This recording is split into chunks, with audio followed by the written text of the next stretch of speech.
Welcome back to the study of Genesis. We're in chapter 22 and verse 3, and it says, "The next morning Abraham got up early. He saddled his donkey and took two of his servants with him, along with his son Isaac. Then he chopped wood for a fire for a burnt offering and set out for the place where God had told him to go about."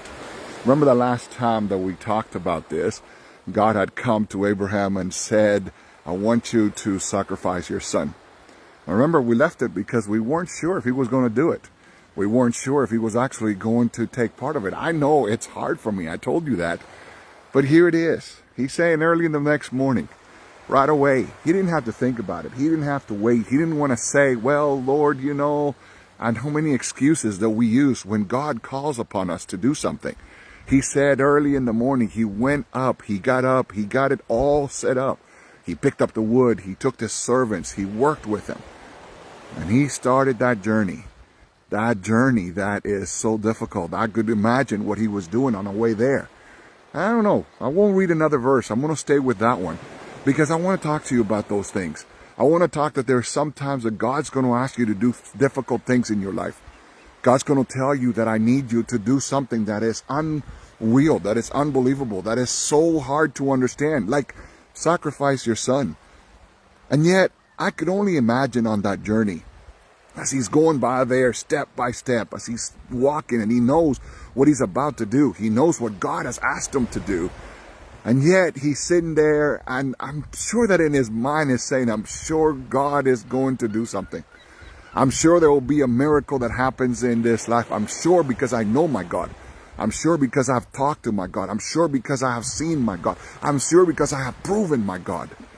And I want you to be that confident. I want you to be that connected. I want you to be in a place where you know your God so well that even when he asks you to do something that is difficult, something that society would say that it would be completely shameful, you know that God has a plan. Because God has a plan for you. God wants to love you. God wants to take care of you. God wants to give you everything. God wants to make sure that you know that he is the great provider. And if he has made you a promise, he has made you a million promises. And every promise is saying, I will never leave you nor forsake you. So why don't you do like Abraham? And today is the Sabbath day. Today is the day that God has said, I want to spend a day with you. Be faithful to God. Don't listen to what the world says. Don't listen to what all the other people say. Listen to what God said. He made a day special for you. He said it. I know it's hard. It's difficult to get up on a Sabbath morning when everybody else is doing their thing and for you to go to church because you love your God. Not because it's a mandate. It's because you want to spend time with him and because you love him. Don't wait till tomorrow. Don't wait till someone else tells you otherwise. Do it because you love your God. Do it because he has asked you to do it. Do it because he wants to spend this time with you. And do it because he is your creator. Abraham did not hesitate. Abraham did not give God 10 excuses why he cannot do and hold on, God, can you wait until tomorrow? He said, Lord, you said it. I'll be faithful to you.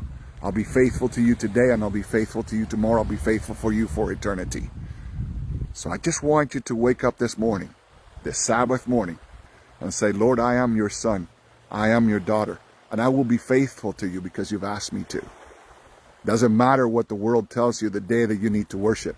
Today, the Sabbath, Saturday, is the day God wants you to worship. Not tomorrow. Because tomorrow is not God's day. I'll see you tomorrow.